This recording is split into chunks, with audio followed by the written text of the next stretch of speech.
Hello साथियों, नमस्कार। आप सभी का बहुत बहुत स्वागत है। डियर स्टूडेंट्स, मैं आपको इस वीडियो में बताने वाला हूं केवल अभ्यास हेतु नमूना प्रश्न पत्र 2024-25। ये आपका मॉडल पेपर रहेगा। 80 नंबर का समय 3 घंटे आपको मिलने वाला है। स्टूडेंट्स, यहाँ पर मैं आपको 80 नंबर के क्वेश्चन पेपर का पूरा सॉल्यूशन करवाऊँगा। ये एक मॉडल पेपर है। इसके माध्यम से कक्षा 12वीं हिंदी विषय की आपकी जो तैयारी है वो बहुत ही शानदार हो जाएगी। आइए विद्यार्थियों, तो हम बिना देर के स्टार्ट करते हैं और इस क्वेश्चन पेपर में हम 1 से लेकर 23 तक संपूर्ण क्वेश्चन पेपर का सॉल्यूशन देखेंगे। चलिए, तो पहला क्वेश्चन आप यहाँ पर देखेंगे, रिक्त स्थानों की पूर्ति कीजिए। सभी क्वेश्चन के आंसर आपको यहाँ पर राइट बताए जाएंगे, तो यहाँ पर आप बने रहिएगा। आप सभी स्टूडेंट्स अपने दोस्तों को भी ज़रूर शेयर करिएगा और चैनल पर पहली बार आए हैं तो चैनल को सब्सक्राइब कर लीजिएगा। रिक्त स्थानों की पूर्ति कीजिए। विनय पत्रिका के रचनाकार हैं तो तुलसीदास आपका राइट आंसर होगा। और श्रृंगार रस का स्थायी भाव है रति हो जाएगा। याद रखिएगा, श्रृंगार रस का जो स्थायी भाव होता है वो क्या होता है? रति होता है। और हिंदी साहित्य में फणीश्वर नाथ रेणु उपन्यासकार के रूप में प्रसिद्ध है। तो फणीश्वर नाथ रेणु जो है वो कैसे उपन्यासकार के रूप में प्रसिद्ध है? तो आंचलिक उपन्यासकार के रूप में वो क्या है? प्रसिद्ध है। चांद का मुंह टेढ़ा है रचना है। तो ये चांद का मुंह जो चांद का मुंह टेढ़ा है, ये रचना जो है वो है मुक्तिबोध की। मुक्तिबोध का पूरा नाम जो बच्चों हो जाएगा गजानन माधव मुक्तिबोध। वे शब्द जो क्षेत्र विशेष में बोले जाते हैं तो उन शब्दों को हम क्षेत्रीय शब्द कहते हैं। अगला क्वेश्चन है, बार बार आती है मुझको मधुर याद बचपन तेरी में अलंकार है। तो बार बार आती है मुझको मधुर याद बचपन तेरी में जो अलंकार है वो पुनरुक्ति प्रकाश अलंकार हो जाएगा। अमीय शब्द का अर्थ है, तो अमीय शब्द का जो अर्थ है वो हो जाएगा अमृत। अमृत आपका करेक्ट आंसर हो जाएगा। अगले क्वेश्चन की ओर अब बढ़े हम, तो प्रश्न क्रमांक आपका दूसरा रहेगा जिसमें सही विकल्प चुनकर लिखना है। क्वेश्चन नंबर देखेंगे आप, महादेवी वर्मा अपने परिवार में किसके लिए प्रख्यात थी? प्रख्यात का मतलब होता है फेमस थी, प्रसिद्ध थी। तो महादेवी वर्मा जो थी वो अपने परिवार में पशु पक्षी पालन के लिए प्रसिद्ध थी। अगला क्वेश्चन, किसके बच्चे प्रत्याशा में हैं? तो यहाँ पर आपका आंसर हो जाएगा चिड़िया के। चिड़िया के बच्चे जो थे वो प्रतीक्षा में थे। दोहा छंद में मात्रा यति के क्रम से होती है। तो यहाँ पर आपका आंसर पहला हो जाएगा 13-11। 13-11 आपका राइट आंसर हो जाएगा। अगला क्वेश्चन, शीतलवाणी में आग लिए फिरता हूँ उदाहरण में अलंकार है। देखिए, एक उदाहरण दिया गया है और आपसे पूछा है कि इसमें आपको अलंकार बताना है। तो यहाँ पर आपका जो अलंकार हो जाएगा वो विरोधाभास अलंकार राइट आंसर हो जाएगा। आगे हम बढ़ जाते हैं अगले क्वेश्चन की ओर। अयोध्या सिंह उपाध्याय हरिओत का महाकाव्य है। अयोध्या सिंह उपाध्याय हरिओत का जो महाकाव्य है उस महाकाव्य का नाम है प्रिय प्रवास। प्रिय प्रवास आपका करेक्ट आंसर हो जाएगा। पति का दादा कौन सा ससुर कहलाता है? तो पति का दादा जो होता है वो अजिया ससुर कहलाता है। ध्यान रखिएगा, ये जो क्वेश्चन आया है भक्तिन वाले पाठ से पूछा गया है। अगला क्वेश्चन आप देखेंगे, एक शब्द एक वाक्य में उत्तर देना है। यशोधर बाबू की कहानी को दिशा देने में किसकी महत्वपूर्ण भूमिका रही है? तो यहाँ पर इस प्रश्न का जो उत्तर होगा पहले वाले का किशन दा आपका उत्तर हो जाएगा। किशन दा पाठ भी आपने पढ़ा होगा तो उत्तर तो आपको याद ही होगा, किशन दा। अगला क्वेश्चन, सिल्वर वेडिंग पर भूषण ने अपने पिता को दिया था। तो सिल्वर वेडिंग पर भूषण ने अपने पिता को जो दिया था वो दिया था ऊनी गाउन। ऊनी गाउन ऊनी गाउन दिया था। चलिए नेक्स्ट क्वेश्चन की ओर हम बढ़ते हैं। आधुनिक काल की सबसे महत्वपूर्ण विधा कौन सी है? आधुनिक काल की सबसे महत्वपूर्ण विधा कौन सी है? तो यहाँ पर आपका आंसर होगा कहानी। कहानी आपका राइट आंसर हो जाएगा। अगले क्वेश्चन को देखिए, पथिक जल्दी जल्दी क्यों चलता है? देखिए पथिक जल्दी जल्दी क्यों चलता है, तो यहाँ पर आपका आंसर हो जाएगा अपने लक्ष्य को पाने के लिए, या आप लिख सकते हैं अपनी मंजिल पाने के लिए। लक्ष्य प्राप्ति के लिए भी आप लिख सकते हैं। लक्ष्य प्राप्ति के लिए क्या करता है? वो जल्दी जल्दी चलता है, लक्ष्य प्राप्ति के लिए। ठीक है, आंसर आपका हो जाएगा।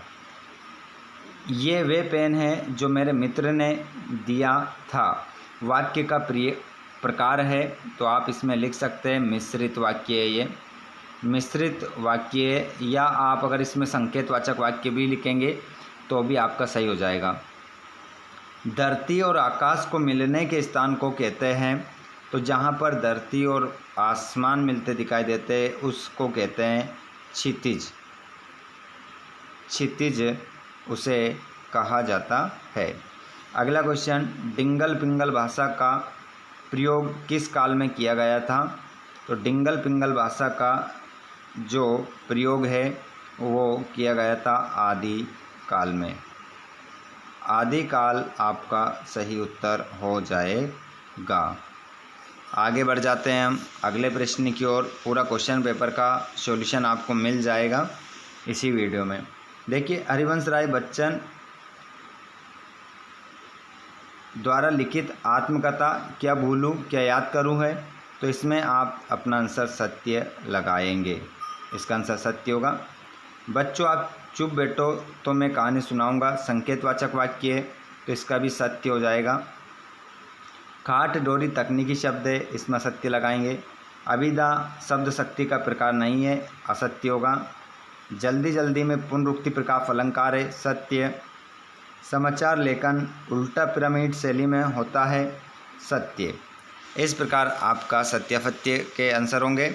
जिसके बाद में हम देख लेते हैं यहाँ पर हमारी जोड़ी। जोड़ी में यदि हम देखें, हरिवंश राय बच्चन को आप मिलाएंगे आत्मपरिचय, कुंवर नारायण को मिलाएंगे आप कविता के बहाने, तुलसीदास को आप मिलाएंगे लोकनायक कवि, उपग्रह को मिलाएंगे आप सैटेलाइट, पुश्तैनी को आप मिलाएंगे पैतृक खानदानी, और पखवाड़े को आप मिलाएंगे 15 दिन का समय। एक आपका छूट जाएगा। उसके बाद ये आपके 32 ऑब्जेक्टिव पूरे हो गए। उसके बाद में यहाँ पर आप देख सकते हैं कहानी और उपन्यास में अंतर। तो आप सीधी सी बात है, कहानी का आकार छोटा होता है, उपन्यास का आकार बड़ा होता है। कहानी में पात्रों की संख्या कम होती है, उपन्यास में पात्रों की संख्या अधिक होती है। कहानी का आकार छोटा होता है, उपन्यास का आकार बड़ा होता है। कहानी में जीवन की किसी एक घटना का वर्णन होता है, उपन्यास में संपूर्ण जीवन का वर्णन होता है। इस प्रकार 3 पॉइंट आपके हो जाएंगे।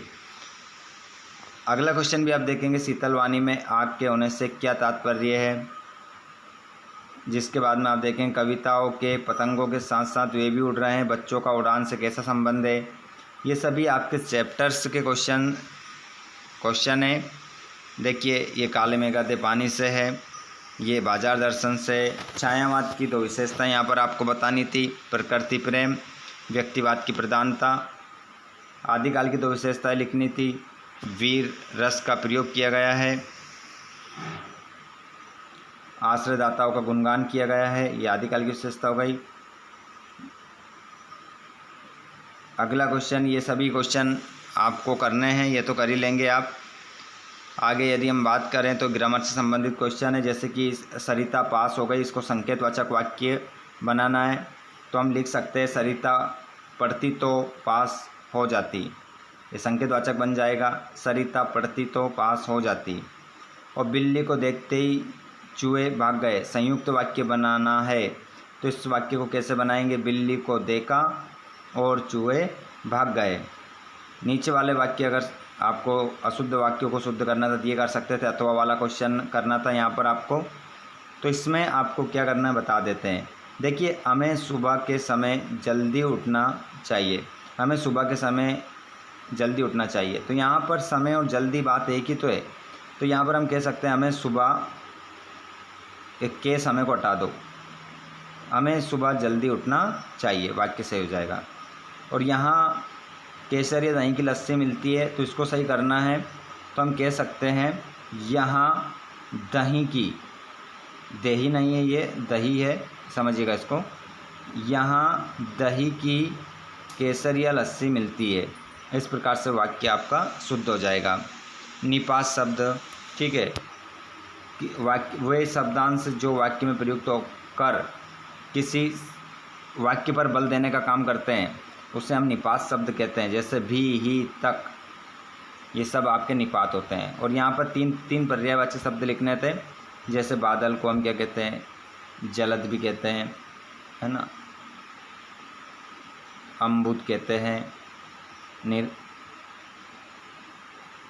जलद कहते हैं, पयोत कहते हैं, ठीक है। पहाड़ को हम अचल कहते हैं, पृथ्वी, भू, धरा, धरती, आँख, नयन, नेत्र, लोचन, चक्षु, इस प्रकार से हो जाएंगे। नॉर्मल से क्वेश्चन है। आगे यदि हम बात करें तो यहाँ पर क्वेश्चन नंबर 16 हरिवंश राय बच्चन जी और कुंवर नारायण का जीवन परिचय लिखना था। उनके बारे में 2 रचनाएं, भावपक्ष, कलापक्ष और साहित्य में स्थान लिखना था। आगे यदि हम बात करें क्वेश्चन नंबर 17 में जैनेन्द्र कुमार का और धर्मवीर भारती लेखक का जीवन परिचय लिखना था। दोनों में से एक का लिखना था। उनकी रचनाएं लिखना था, भाषा शैली लिखना था और साहित्य में स्थान लिखना था। 3 नंबर का क्वेश्चन है। जिसके बाद में क्वेश्चन नंबर ये भी 3 नंबर का था, छायावाद की विशेषताएं। आगे हम बात करें तो इस पद्यांश को पढ़ना था और पढ़कर संदर्भ प्रसंग आपको करना है, ठीक है। जिसके बाद में आप देखेंगे पतंग वाले पाठ से भी आया है और ये आपका बाजार दर्शन पाठ से है। और नीचे आ जाते हैं तो हम ये देखिएगा काले मेघा पानी दे पाठ से है। अच्छे से संदर्भ प्रसंग बनाकर आइए, ठीक है, तो आपको पूरे में से पूरे मार्क्स मिलेंगे। अगर हम बात करें क्वेश्चन नंबर, यहाँ पर देखिए महाकाव्य खंडकाव्य में अंतर है, लेकिन यहाँ पर 21 में आपको अनुच्छेद मिलेगा, ठीक है। किस प्रकार से क्वेश्चन मिलेगा वो आपको जल्दी ही मैं वीडियो में नेक्स्ट वीडियो के माध्यम से बताऊंगा। परीक्षा काल में ध्वनि विस्तारक यंत्रों पर प्रतिबंध लगाने हेतु जिलाधीश महोदय को प्रार्थना पत्र लिखिए। और यहाँ पर क्वेश्चन नंबर 23 में आपको क्या लिखना है, किसी एक विषय पर निबंध लिखना है। कोई से भी एक विषय पर लिखना है जो भी आपको अच्छे से पसंद है, अच्छे से जिसके बारे में आप लिख सकते हो उसके बारे में आपको निबंध लिखना था। तो ये हमारा आज का वीडियो हो चुका है। इसी प्रकार मैं आप लोगों की परीक्षा की तैयारी शानदार करवाता रहूँगा। तो आप सभी चैनल को ज़रूर सब्सक्राइब कीजिएगा और घंटे की बटन को ऑल पर कर लीजिए, जिससे आने वाले वीडियो का नोटिफिकेशन आपको मिल जाएगा। धन्यवाद। Thanks for watching. जय हिंद।